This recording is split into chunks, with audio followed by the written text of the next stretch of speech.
It's not like the old days, though, in running the Sharks as a business where a lot of teams and a lot of seasons and doing it year after year, maybe you can get comfortable in kind of saying, all right, this is where things are going. How does the Sharks as an organization approach the potential of something like that, maybe as soon as this year? Look, I actually back up. No matter how good your team is, and we were perennially good for 20 years, I don't think you can take playoffs for granted. That's the wrong thing to do, because then you get a little bit too comfortable, bad habits sink in, both on the business side and on the hockey side. And so it's a look at every day and try to get better.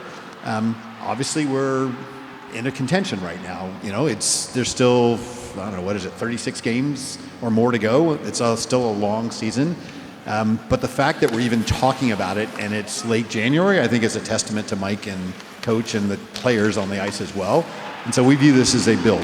We don't want to do anything that's short-term successful and long-term not successful. So I'm happy that everyone's looking at this and using the word, but we're focused on the here and now, not the 4 months from now. Sellouts are back. Vibes are back.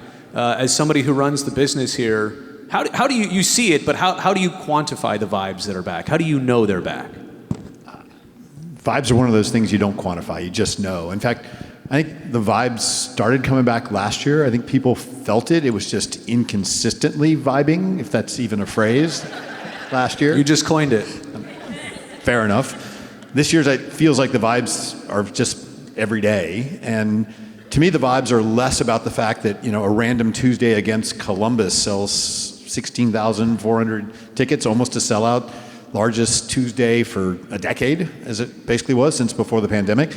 That's one kind of vibes. To me, the vibes is more walking around San Jose or other places in the Bay Area and just seeing people wearing their colors again and people talking about the Sharks and lots of people that have sort of ignored the franchise for the last decade coming out of the woodwork and going, oh, I'm a Sharks fan. I've always been a Sharks fan. And the one thing I'll ask for those of you that have been with us through the ups and the downs is there's room on the bandwagon for everybody. Let's not do the you're a Johnny or Jilly come lately kind of thing. We embrace everyone. That's the spirit of Teal Together. The more that people recognize that something unusual is happening there across the Bay, everywhere in the US, we got a huge number of international fans that have come out of the woodwork. I think it's up like 7x year over year. Let's embrace them all. It's good. It's very, what did I call it? Vibey? I don't know. It's well said. Yeah, no, I mean, those are great points.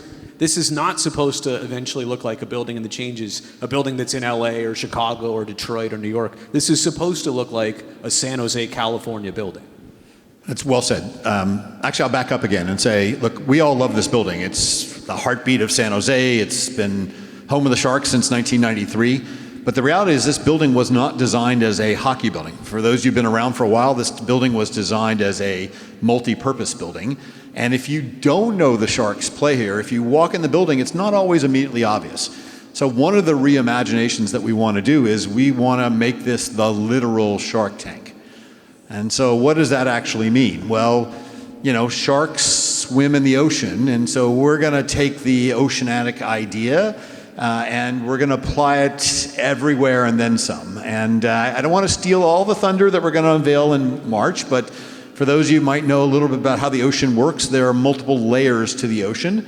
And at different layers of the ocean, there are different kinds of sharks and different kind of lighting and different kind of supporting things. And we're going to use that ocean theme to reimagine this as an actual tank. Learn how to swim, everybody. Yeah, no water. You will not have to hold your breath, though. We know a couple other things about this building, especially with sellouts lately. Again, the concourse gets crowded, and a lot of people use the south entrance as opposed to the north entrance or other entrances that don't exist yet. You really are peaked at these things. I've got my notes. I need to lock my office from now on. So is a lot of it just making it a more seamless experience too? I mean, again, people like the building. You're just trying to improve the building and make it easier for people. Well, come on, let's be blunt. When there are more than 13 or 14,000 people in this building, which there are now all the time, the concourse is too crowded. It is, you almost have to use your sharp elbows to get by people. Those are waiting in line to get food or blocking you trying to get from one side to another. So we've got to figure out how to take 4,000 to 5,000 people off the concourse. And if you look at modern building designs, very few buildings are one concourse buildings. There are 2 or 3 concourse buildings. So we're reimagining how we'll do that. As you said, on an average event, concert or hockey, about 73% of the guests come through the south entrance, the one coming off of Santa Clara. That's too many, and so we're going to punch some new holes into the building and open up new ways to get into the building as well. Here's another exclusive that you'll learn more about as next week and then in March. There are no fans on this level. We're at what's called the arena level right now. The arena level there's no way to get here, and so that's an obvious place that we want to activate and do that as well. We have fantastic weather most of the time in San Jose. This building is enclosed. We want some outdoor-indoor spaces in this building as well. We underutilize the top level, so we want to figure out how to energize what's currently called the penthouse level. I could go on and on, but then no one would show up at the March event, so I want to make sure they do that.